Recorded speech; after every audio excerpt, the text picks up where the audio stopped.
Bienvenido a nuestra entrevista central, ¿verdad? Con nuestro primer invitado de esta serie de programas Una Mirada. Tenemos aquí, como habíamos anunciado, a Ney Cabrera, que es ministro del gobierno del cambio del presidente Abinader, y además es el director de los programas estratégicos y especiales de la presidencia. Que por cierto, lo veo muy activo en los medios, haciendo muchas cosas, una jornada fuerte la que tú tienes, Ney. Te agradecemos que estés aquí acompañando. Trabajando mucho. Bueno, un gran placer de estar aquí con ustedes, Andrés, Alejandro, Enrique. La verdad que este es el primer programa de ustedes. Hicimos uno y este es el primer programa formal con nuestro primer invitado. El mejor de los éxitos en este proyecto televisivo de ustedes. Sí. Sé que lo van a tener porque tienen talento los tres. Sí. Muchas gracias. Y sobre todo cuando uno tiene amigos como tú, el éxito está garantizado. ¿Sí? No tenemos duda de eso. Me gustaría saber, no sé, puede ser de interés de la teleaudiencia, ¿qué tú puedes describir? Uno o más de uno que tú entiendas, que sea lo que más te ha satisfecho de tu labor en ese ministerio y en la dirección de programas especiales de la presidencia. Mira, este es un año muy especial, precisamente por el tema de que estamos en medio de una pandemia y hemos gobernado este primer año en medio de un periodo de emergencia.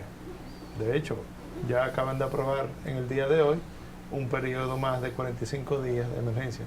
Este primer año completo ha sido precisamente desarrollado dentro de un periodo de emergencia y eso lo hace un periodo excepcional. En el tema de los proyectos especiales, tú sabes que ahí trabajamos con el manejo integral de la pobreza extrema. Y ese es un programa que me ha dado mucha satisfacción porque me permite el contacto directo con la gente que más necesitan de la asistencia del Estado, que más necesitan ayuda, que más necesitan del acompañamiento de las autoridades gubernamentales para poder producir lo que nosotros llamamos movilidad social. La idea de nosotros no es asistir a las personas para condenarlo a que reciban una asistencia puntual como era tradicionalmente a través del programa Solidaridad, porque nos dimos cuenta que eso no produce ninguna movilidad social. Y entonces las personas lo que reciben es una ayuda y eternamente viven en la extrema pobreza. Este gobierno lo que quiere es darle un enfoque más integral, ayudar, asistir de manera inmediata para satisfacer las urgencias que tienen, pero también darle un acompañamiento para entrenarlo, capacitarlo, hacerlo productivo, hacer un ente productivo en la sociedad y que esas personas puedan insertarse en lo que es la cadena de valor, que puedan insertarse al mercado laboral, que puedan ser autosuficientes. Porque la lógica de esta asistencia del gobierno es eso, es que los gobiernos deben alegrarse si aumenta la cantidad de personas que estamos asistiendo. La lógica y la efectividad de esos programas de asistencia es si en algún momento comenzamos a disminuir la asistencia porque ya las personas no la necesitan. Esa es la señal de éxito de un programa de asistencia del gobierno. En el caso de programas especiales me da esa oportunidad de trabajar con ese segmento que vive en la extrema pobreza y la verdad que eso le da mucha satisfacción a uno poder ayudar, porque uno ahora que es funcionario público viene precisamente a servirle a la gente, a servirle al Estado Dominicano, a la gente a través del Estado Dominicano. Entonces una preguntita, Nene. Otra cosa que me ha producido mucha satisfacción es que he tenido la oportunidad de trabajar en lo que yo había acumulado experiencia en el sector privado, que es el manejo de los residuos sólidos. Y precisamente hace 2 días dimos una conferencia magistral de cómo manejar a través de la economía circular, cómo sacarle provecho a los residuos sólidos. Ya en República Dominicana comenzamos a ver lo que veíamos antes como la basura, ahora lo estamos comenzando a ver como una oportunidad de generar riqueza, de crear una cadena de valor, de aprovechar esos residuos para meterlo en la cadena de materia prima secundaria. De manera que esas dos, diría yo, esos 2 temas es que me han generado mayor satisfacción poderlo comenzar a trabajar desde la óptica ahora del sector público. Claro. Ya no del sector privado, sino del sector público, que es una óptica mucho más amplia y que me permite entonces darle una mayor profundidad a esos dos temas. Y ministro, perdóname, hermano Andrés, siguiendo ahí mismo en el tema de los residuos sólidos, ¿qué perspectiva tiene el gobierno? Porque yo sé que el presidente Abinader tiene un gran interés en el tema, en adecentar un poco los mayúsculos escándalos que han ocurrido por el incendio de vertederos gigantesco y demás, darle una respuesta definitiva, porque es algo que parece como un sinfín.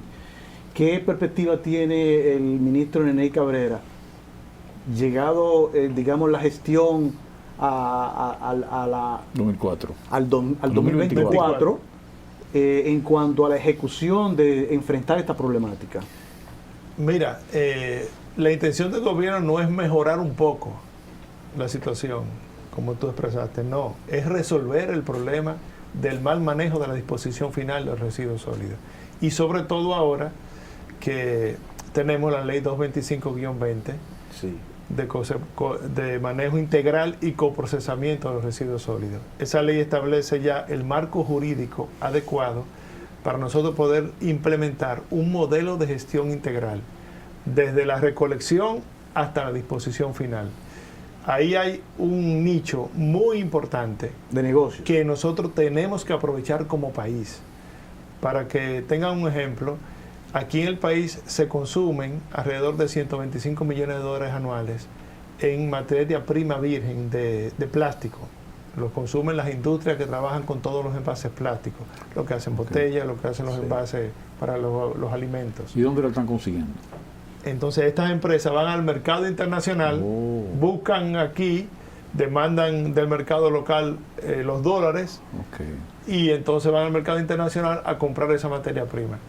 Perfectamente pudiéramos nosotros, a partir de los residuos sólidos, suplir esa demanda. Claro que sí. Y entonces ahí le quitaríamos presión al mercado de divisas y además estamos reutilizando los residuos sólidos, que es la lógica. Y se crean empleos de también. La economía circular, y crea entonces toda una industria alrededor de eso. Pero eso para solo mencionarte una línea que pudiéramos aprovechar. Pero también podemos irnos a lo que es la producción de energía a partir de los residuos, que ese ya sería una segunda fase de aprovechamiento de los residuos sólidos. Porque al final de cuentas, todos los países desarrollados lo que hacen con sus residuos es precisamente aprovecharlo en la revalorización de esos desechos. Claro. Nosotros, como país en vía de desarrollo, lo que hacemos es descargarlo en terrenos, en vertederos a cielo abierto, produciendo eso entonces un daño al ecosistema. Es una decisión del presidente Luis Abinader de comenzar a resolver el problema. Es un problema complejo, costoso. Para que tengan una idea, aquí hay 356 vertederos a cielo abierto en todo el país.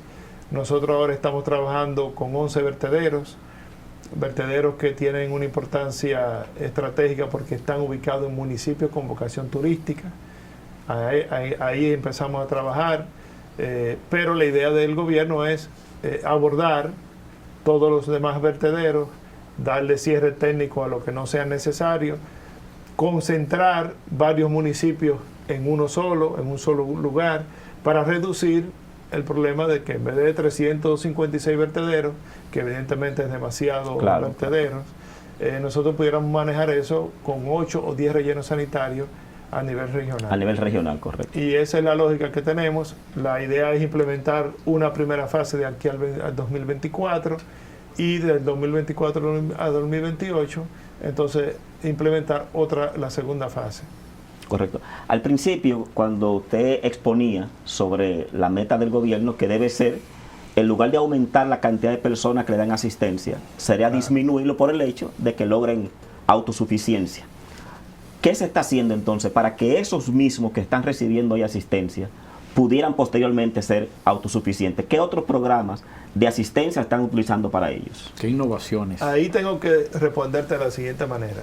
Recuérdate que yo hablé que asumimos un país totalmente colapsado en medio de una crisis sanitaria y económica producto de la pandemia del COVID-19.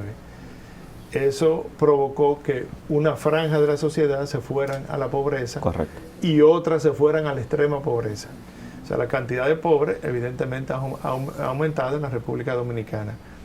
Por eso el gobierno del presidente Luis Abinader de 850,000 personas que asistía al gobierno anterior a través de los programas sociales, sobre todo de solidaridad, ya nosotros hemos llevado eso a 1.300.000 personas. O sea, hemos incluido alrededor de 500,000 personas más. Nuevos beneficiarios. Nuevos beneficiarios. Pero además, que fue una de las promesas del presidente en campaña, antes recibían 825 pesos, ahora nosotros duplicamos esa cantidad. Le llaman la doble. Lo que llamaban la doble en la campaña, que ahora se llama Supérate. Supérate, ok. Ahora le estamos asistiendo con 1.650 pesos a ese 1.300.000 personas. ¿Y por qué hay gente que dice, Nene, que no se cumplió con la doble? ¿Por qué hay gente que dice eso? Porque no entienden que Supérate es la doble, y la doble lo que significaba que le íbamos a dar el doble de la cantidad que recibían. Pudiera ser entonces un poquito un manejo de comunicacional, ¿verdad? Para que la gente entienda que lo que antes se decía que es la doble, ahora es Supérate. Pero están dobladas, ¿verdad? Exacto. Están dobladas. Ese fue un compromiso ya cumplido de la campaña. Correcto. De que íbamos a aumentar la cantidad de beneficiarios y además también íbamos a aumentar la cantidad que se le estaba asistiendo. Antes de seguir con lo que a ti te toca, ¿verdad?, en el gobierno. Sí. Yo quisiera oír tu valoración de la presidencia del presidente Luis Abinader. O sea, tu valoración de la experiencia de convivir en el gobierno. ¿Qué tú crees que diferencia a Luis Abinader de los anteriores presidentes? Muchas cosas, y todas positivas desde mi punto de vista. En primer lugar, el presidente Luis Abinader trabaja 16 horas al día, y eso demuestra un gran compromiso con el país. En segundo lugar, es un hombre decidido a moverse hacia la transparencia y a manejar los recursos con honestidad, que también lo diferencia mucho de los anteriores gobiernos. Y además tiene un estilo muy interesante, que digo yo es por la energía que tiene, un hombre, un joven adulto. Un joven adulto. Un joven adulto ya. Y eso le permite entonces manejar, darle seguimiento continuo a cada uno de los temas que a él le interesa. O sea que ustedes los funcionarios no duermen con el hombre. El presidente, es una máquina de trabajo. El presidente no es de los presidentes que se coloca en la estratosfera, que no tiene contacto con sus ministros, que no tiene contacto con sus directores y que se preserva para los grandes temas. No, además de los grandes temas, nuestro presidente también se ocupa del tema del día a día del gobierno.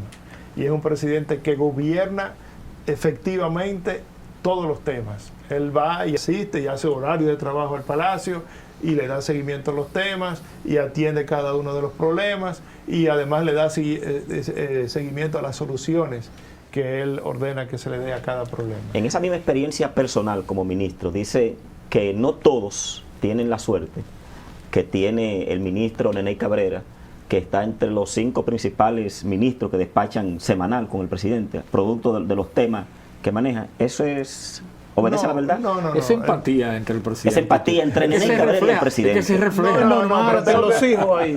Bueno, tengo que ser honesto. El presidente le da seguimiento a todos sus funcionarios y mantiene un contacto permanente con ellos.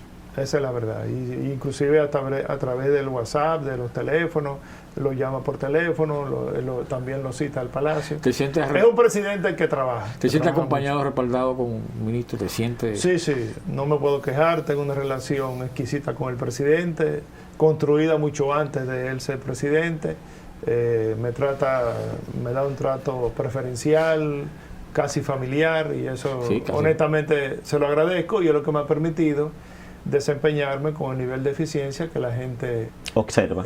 Ha podido observar. Es por el apoyo que me da el presidente. Recientemente tuvimos a su esposa visitándote, después posteriormente a la vicepresidenta, así y todos han salido pues reconociendo el trabajo que está llevando a cabo. Sí, y usted sabe que yo tengo también una oficina en el Palacio Nacional, que eso me da la oportunidad de estar muy de cerca tanto con el presidente como la vicepresidenta, los ministros que estamos allá. En el Palacio vemos 3 ministros que tenemos oficina, y eso nos da la oportunidad de tener esa interacción permanente. Ministro, permítame volver al tema de los desechos sólidos. Rafael, Duquesa, Jaina, están dentro de los 11 abordados. ¿Tendremos al 2024 solución de esos 3 vertederos? Antes de responderte esa pregunta, déjame un poco profundizar en la respuesta a la pregunta de Alejandro. en torno al desempeño del gobierno en este primer año de gestión. Para aquilatar en su justa dimensión todo lo que hemos hecho en este primer año, tenemos que retrotraernos a cómo recibimos el país. Hay que recordar que el país estaba prácticamente confinado, todo el mundo estábamos encerrados en nuestros hogares, la economía estaba totalmente colapsada, todos los negocios cerrados, y los que no estaban cerrados estaban medio abiertos. Sí, así fue. El sistema sanitario totalmente colapsado, dicho por el que era el director del Servicio Nacional de Salud, que 2 semanas antes de entregarle el poder dijo, el sistema sanitario está colapsado. Todas las camas están ocupadas, todas las camas de UCI estaban ocupadas. En ese escenario fue que nosotros asumimos el gobierno. Ahí el presidente entonces definió 2 líneas de trabajo. Una, el combate a la pandemia, para preservar vidas humanas, y el otro, la reactivación económica. En los 2 ejes que él definió, a mí me parece que hemos pasado con muy buenas notas en este primer año de gestión. Y no lo digo porque soy ministro de este gobierno, sino que lo dicen las estadísticas. Hay una valoración y lo positiva dicen en los ese resultados sentido. y lo dicen los organismos internacionales. Así es, así es. Ahora mismo tenemos el menor nivel de contagio que hemos visto durante toda la pandemia. También tenemos el menor nivel de letalidad que hemos visto, de muerte, que hemos visto durante todo el tramo de la pandemia. Y tenemos la menor ocupación que hayamos visto durante todo el tiempo de esta pandemia de los hospitales públicos y privados. De manera que la pandemia está totalmente controlada. Y además, como si fuera poco, somos uno de los mejores países que hemos implementado, o de los países que mejores hemos implementado el protocolo de vacunación. Y somos de los pocos países del mundo que podemos decir que tenemos ya aquí en inventario suficientes vacunas como para inocular a toda la población dominicana. Pocos países lo pueden decir, y países mucho más desarrollados y con economías mucho más fuertes que la de nosotros no pueden enseñar esos logros. enseñar esa bandera. Eso es lo que nos ha permitido tener el éxito que podemos mostrar en la parte del combate a la pandemia. Hay que felicitar el Gabinete de Salud que preside la vicepresidenta doña Raquel Peña y todos los componentes de ello, el ministro de Salud y todos los que conforman ese gabinete, porque con el presidente Luis Abinader, las orientaciones del presidente, la verdad es que hemos tenido un éxito rotundo en cuanto a combate de la pandemia. Tan rotundo ha sido el éxito que ya vemos a todo el mundo en la calle, todos los negocios abiertos y ya todo el mundo volviendo a la normalidad.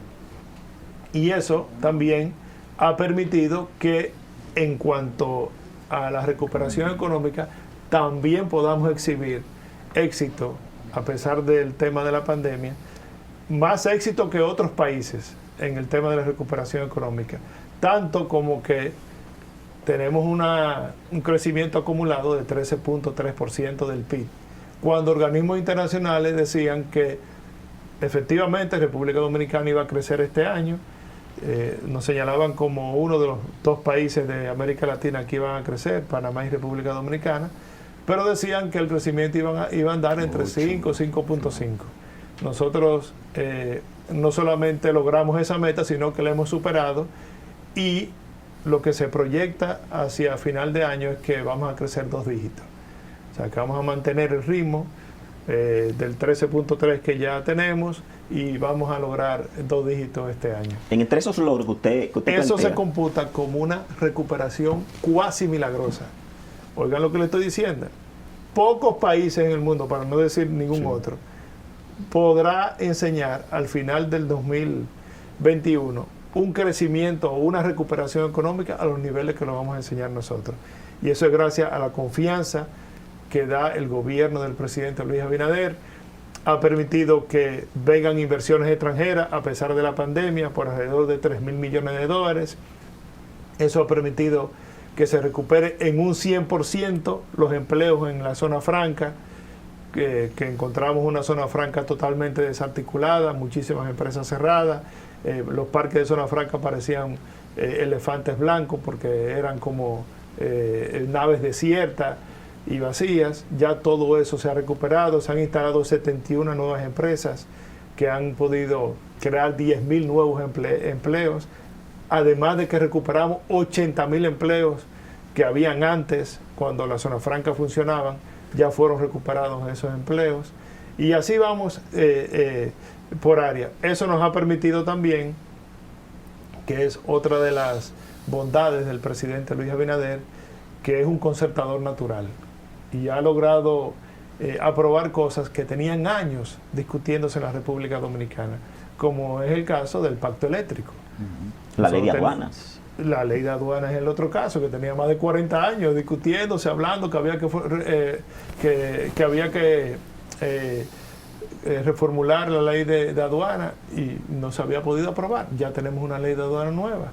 Pero también eso le permitió esa vocación de concertador que tiene el presidente Luis Abinader, le permitió concertar un aumento salarial histórico para los trabajadores de un 24%, lo que nunca se había logrado en el país. Aunque la oposición dice que no hay un aumento, sino una reclasificación empresarial, y entonces hay algunos que en lugar de aumentarle, habría que disminuirle, pero la ley no lo permite. Es que la reclasificación también era necesaria. Correcto. La sincerización, porque eso sinceriza la economía. Eso era también necesario y estaba pendiente. Y ya gracias a esa labor de concertación entre los empresarios, los empleados, los representantes de los trabajadores, se pudo lograr eso. Ese es otro de los logros del presidente Luis Abinader. Son muchas cosas que hemos logrado en este primer año. Señor ministro, sobre esos logros, perdón. Escúchame, Andrés, para que no deje pendiente la pregunta de Enrique. Él preguntaba en relación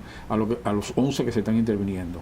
Y mencionó incluso Rafael Santiago, que no está incluido en los 11, pero sería bueno que tú hicieras una última explicación sobre eso. Mira, en el país se producen alrededor de 14.000 toneladas de residuos sólidos al día. Se recolectan alrededor de 10.000. El 50% de esas 10.000 se descargan en Duquesa. Porque hablé de 356 vertederos y la gente pudiera pensar como que todos los vertederos reciben la misma cantidad de residuos. Sí. No.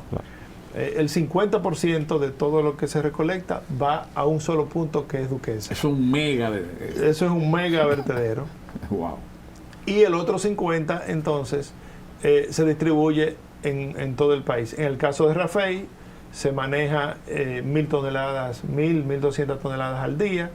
Y en los 11 vertederos que yo tengo intervenido se maneja alrededor de 2.000 toneladas. Entonces fíjense, como de las 10.000 toneladas al día, correcto, ya tenemos 5.000 que se está trabajando. El Ministerio de Medio Ambiente y el de Salud Pública y la Alcaldía de Santo Domingo Norte están manejando el vertedero de Duquesa, lo tienen controlado. No hemos escuchado en esta gestión de gobierno que ha habido algún incidente o algún incendio en Duquesa.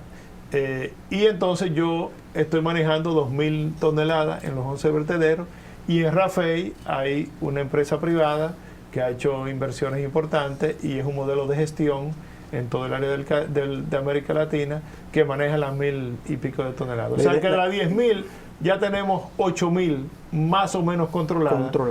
Nos faltarían 2.000 que sí están dispersas en los demás vertederos. La idea es replicar lo que se está haciendo en Rafael en los demás vertederos. Ese es el modelo de gestión que se quiere implementar, que es un modelo de gestión. ¿Cuál que es el estatus, para cerrar, hermanos, cuál es el estatus de la impugnación que hizo la compañía del vertedero de Duquesa, porque el gobierno la intervino y todo lo demás, ellos la impugnaron? ¿Cuál es el estatus de eso? El ministro ha explicado que ese problema del terreno ha creado algunas dificultades para una solución definitiva. Sí, ciertamente. La idea del presidente, cuando me encomendó la intervención de 11 vertederos, era también incluir Duquesa.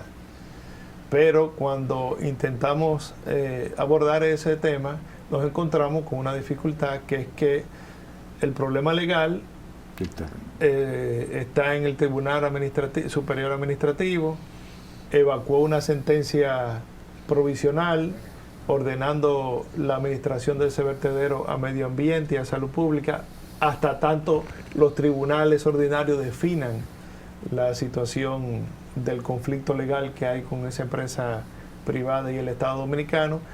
Pero paralelamente a eso, es bueno decirle a ustedes que esa empresa extranjera demandó al Estado Dominicano en los tribunales internacionales, y eso también se le está dando seguimiento. porque es una demanda importante que han hecho. Sí, a eso me refería. Exacto.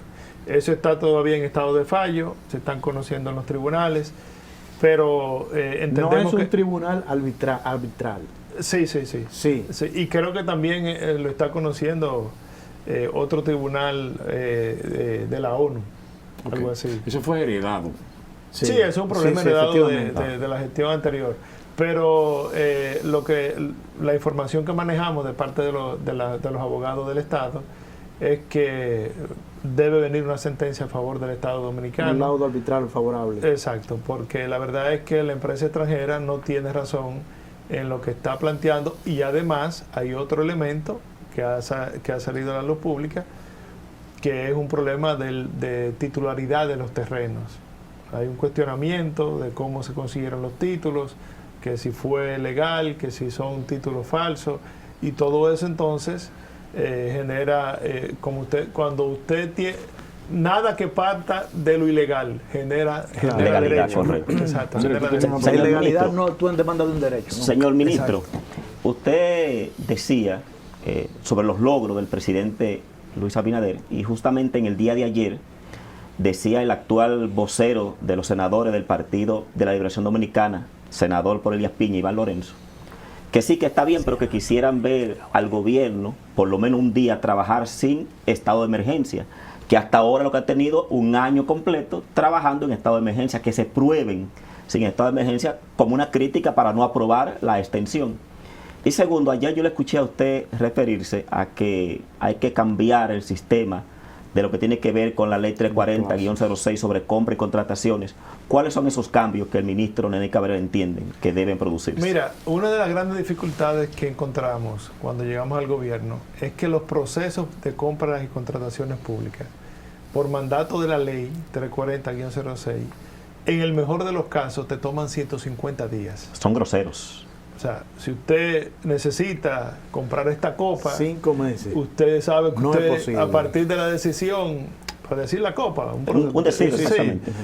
usted va a tener esa copa dentro de 5 meses, en el mejor de los casos. Y la obviamente- necesidad es actual. Y obviamente eso torna entonces el Estado en un Estado deficiente, ineficiente. Y nosotros queremos precisamente movernos hacia un Estado moderno y eficiente. Y una de las trabas que tenemos es esa ley de compras y contrataciones. Yo dije en las declaraciones que yo apuesto por una modificación de la ley que agilicen los procesos de compra y en vez de 150 días nos lleve a 45 días. Pero también dije, sin perder la transparencia. Correcto. Porque lo que apostamos es que todo sea transparente. Ahora, yo le he dicho al presidente, y él está de acuerdo, que a juzgar por lo que ocurrió en el pasado reciente, en el gobierno anterior, esa ley parece ser que tampoco es una garantía por sí misma de que los fondos públicos se manejen con transparencia, porque ya conocemos el desastre de mal manejo de los fondos públicos en el gobierno anterior.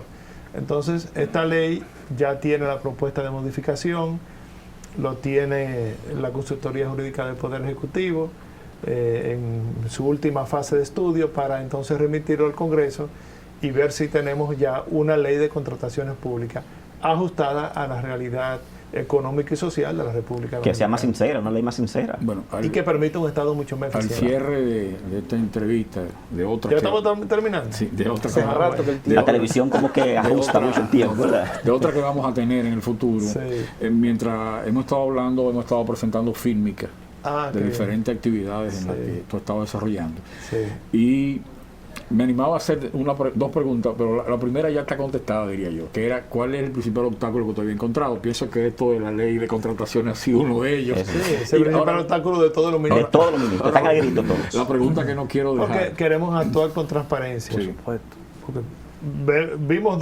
tú tienes dos opciones. O te ajustas a lo que dice la ley y actúa con transparencia en el marco de la legalidad, o hace lo que hacían los otros ministros en gobiernos anteriores, que inobservaban la ley y se ajustaban, se acomodaban más o menos, y entonces se produjo lo que ya conocemos. La pregunta- La decisión de nosotros ajustarnos a la ley. No quiero que te retires sin contestar y que se entere la ciudadanía, porque yo también estoy motivado y quiero saber qué te llevó a ese enfoque medioambientalista, a ese enfoque, visto que ha incorporado nuevos programas, nuevos planes, que todos tienen el eco como una orientación, es como una visión holística. ¿Qué te llevó a ti a involucrarte en esa visión, en esa misión? Mira, nosotros como humanidad tenemos un gran reto, que es replantear nuestra relación con la naturaleza. Nosotros somos los mayores depredadores de la naturaleza y ya estamos viendo el impacto negativo que eso va teniendo en lo que llamamos el efecto invernadero, el calentamiento global, fenómeno del Niño. Todo eso surge a partir de la de la depredación sin límites, sin parámetros a que hemos sometido a la naturaleza. Y yo decía en esa conferencia de hace un par de días que tenemos que ver cómo reenfocamos esa relación entre los humanos y la naturaleza. Porque no podemos perder las oportunidades que nos da la naturaleza. Precisamente la naturaleza está para darnos las cosas que necesitamos. Ahora, nosotros tenemos que retribuir esas cosas que nos da la naturaleza con medidas de mitigación, con innovación, con propuestas que permitan a la naturaleza regenerarse. Y de ahí entonces el enfoque que yo le doy para ver de qué manera nosotros podemos evitar que se produzcan lo que hemos visto, océanos completos llenos de plástico. Eso es una agresión a la naturaleza. Bueno, de hecho, si algo positivo ha tenido esta pandemia, que tiene muy pocas cosas positivas, que ha reducido la contaminación. Que ha reducido la contaminación y la hemos visto inclusive que ha bajado el grado de calor. Increíble. En el mundo. Ciertamente. Producto de que como se apagaron las chimeneas de las industrias, como todo se redujo, los vehículos no transitaban en la calle. Por un quédate en casa. Los aviones, exacto. Y las aves están más felices. Y vimos inclusive la repoblación de muchísimas especies que estaban en vía de extinción. Han tenido un respiro. Ese respiro. Fíjese cómo en un año de respiro la naturaleza vuelve y se regenera. Sí. Entonces la idea es que esa relación que nosotros construyamos, esa relación nueva que construyamos con la naturaleza, permita en esa interacción la naturaleza regenerarse y además seguirnos aportando las cosas que le aporta la humanidad para la supervivencia de todos nosotros. Pues muchas gracias. Tenemos esta entrevista luego para tratar algunos temas políticos. Sí, porque no hemos hablado de política. No pudimos hablar de política. Y estamos muy agradecidos de tu presencia. Parecieron 5 minutos, antigua casa. Sobre los 30. Y espero que esta entrevista pues la aprovechen todos los Pero yo me sumo a la expresión del presidente. Ahora no es momento de hablar de política, ahora es momento de trabajar y de gobernar a favor del país, que el país lo necesita. Después que salgamos de esta crisis, entonces habrá tiempo para hablar de política. Seguimos con otras miradas.